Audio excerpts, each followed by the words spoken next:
बहू हूँ, दहेज में आया फर्नीचर नहीं। बहू के पिता ने सामान तो दिया है, लेकिन एक भी चीज़ ढंग की नहीं दी।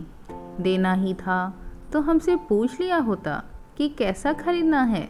ये देखो, इस अलमारी का रंग कितना अजीब लग रहा है। ऐसे रंग की अलमारी तो भला कोई रखता है? मुझे तो हल्के रंग की अलमारी अच्छी लगती है, और ये बेड का डिज़ाइन भी कुछ खास नहीं है। दहेज में मिले फर्नीचर को देख देख कर मुँह बनाते हुए बबीता जी बोले जा रही थीं। पत्नी की बातें सुनकर पास बैठे श्यामा के ससुर जी अपना चश्मा नीचे करते हुए बोले, अरे अब जो दे दिया सो दे दिया। तुम्हें पसंद नहीं आया तो अपने हिसाब से बदलाव करवा लो। वो तो मैं करवाऊंगी ही। भला ऐसा ओल्ड फैशन का सामान घर में रखकर घर का हुलिया थोड़े ही खराब करना है। बबीता जी अकड़ते हुए बोली। अपने कमरे में बैठी श्यामा सारी बातें सुन रही थी, या फिर ये समझो कि उसे सुनाकर ही सारी बातें हो रही थीं। कितने जतन से, सालों से एक एक चीज़ उसके पिता ने अपनी बेटी के दहेज के लिए इकट्ठा की थी।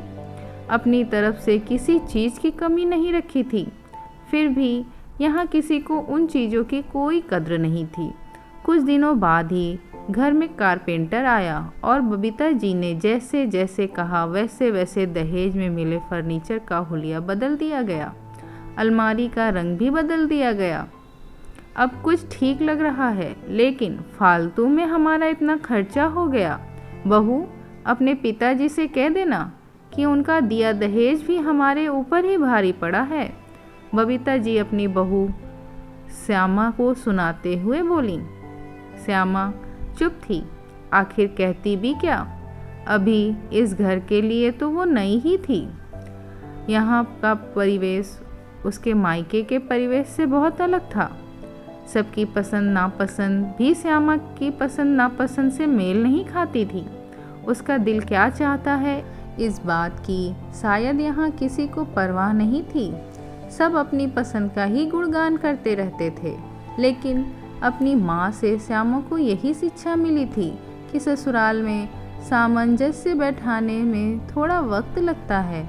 इसलिए सब्र के साथ सबका मन जीतने की कोशिश करती रहना, और वो कोशिश कर भी रही थी। श्यामा की शादी के दूसरे दिन ही उसकी दोनों नंदें वापस ससुराल लौट गईं, क्योंकि उनके बच्चों के एग्ज़ाम थे। इसलिए शादी के 1 महीने बाद दोनों नंदें कुछ दिन मायके रहने के लिए आ रही थीं। श्यामा भी इस नए परिवार को जानना समझना चाहती थी, इसलिए वो भी काफ़ी उत्साहित थी। नंदें आईं तो बबीता जी ने श्यामा को आवाज़ लगाते हुए कहा, श्यामा बहू, दीदी के लिए पानी ले आ। ये सुनकर छोटी नंद टपाक से बोली, मम्मी, आप लोग अभी भी भाभी को श्यामा ही पुकारते हो? कितना ओल्ड फैशन नाम है। सगाई के बाद ही हमने बात की थी कि भाभी का नाम बदल देंगे। क्या भाई भी भाभी को इसी नाम से बुलाते हैं? ऐसा लगता है जैसे घर की बहू को नहीं, काम वाली को पुकार रहे हों। कहकर वो ठहाका मारकर हंस पड़ी। अपने नाम का ऐसा मजाक उड़ाते देख श्यामा का चेहरा उतर गया। कितने प्यार से उसकी दादी ने उसका नाम श्यामा रखा था। दूसरी नंद बोली, सच में मम्मी, बहुत अजीब लगता है ये नाम, लेकिन भाभी पर सूट करता है। उन्हें देखकर लगता भी नहीं कि ये आज के ज़माने की हैं। बाल देखो, घुटने तक चोटी बना रखी है, और बिंदी भी कितनी बड़ी लगा रखी है। हे भगवान, पूरी आइटम है हमारी भाभी। लेकिन अब हम आ गए हैं ना, देखना तुम्हें कैसे बदलते हैं। आज से तुम्हारा नाम दीटा होगा। नहीं नहीं, दिया होगा। नहीं दीदी, मुझे तो प्राची अच्छा लगता है, छोटी नंद बोली। दोनों नंदे आपस में श्यामा के नाम को लेकर बहस कर रही थीं। श्यामा आंखों में आंसू लिए रसोई में चली गई। थोड़ी देर बाद बड़ी नंद श्यामा के पास आई और बोली, चलो भाभी, तुम्हारी ये 2 गज की चोटी कटवा कर लाती हूँ। कौन रखता है आजकल इतने लंबे बाल। श्यामा का तो जैसे हलक ही सूख गया। ना दीदी, मुझे बाल नहीं कटवाने। मुझे बहुत अच्छे लगते हैं मेरे बाल। देखो भाभी, अब तुम अपनी पसंद भूल जाओ। इस घर में रहना है तो हमारे हिसाब से रहना सीख लो, अकड़ते हुए बड़ी नंद बोली। अब श्यामा से ये सब बर्दाश्त नहीं हो रहा था। वो बोल पड़ी, माफ़ करना दीदी, मैं इस घर की बहू हूँ, दहेज में मिला फर्नीचर नहीं जिसे आप लोग अपने हिसाब से रंग पोत लेंगे। आप सब मुझे पसंद करने के बाद इस घर में बहू बनाकर लाए हैं, तो अब मैं क्यों इस रूप में आप सबको पसंद नहीं हूँ। जिस तरह आप सबको अपने नाम, अपने रंग रूप से प्यार है, वैसे मुझे भी अपना नाम और अपना रंग रूप अच्छा लगता है। हर इंसान को ये हक है कि वो अपनी पसंद के अनुसार रह सके। फिर मुझ पर आप सब दबाव क्यों डाल रहे हैं? क्या शादी के बाद सिर्फ बहू को ही बदलने की ज़रूरत होती है?